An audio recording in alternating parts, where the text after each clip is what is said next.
હવે થોડુંક હજી પાણી નાખીશ.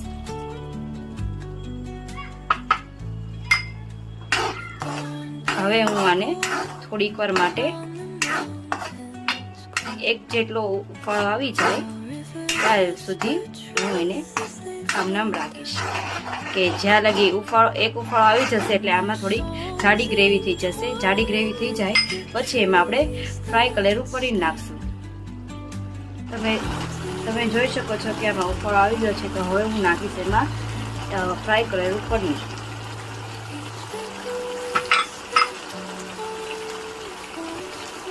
આ પનીરને ગ્રેવી સાથે મિક્સ કરી દઈશું.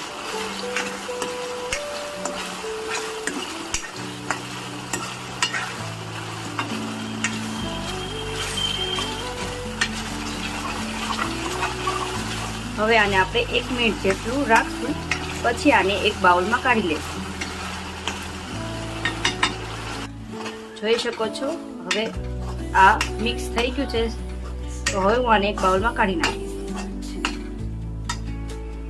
મેં અહીંયા એક બાઉલમાં કાઢી લીધું છે, તો હવે તૈયાર થઈ ગયું છે આપણું ચીલી પનીર.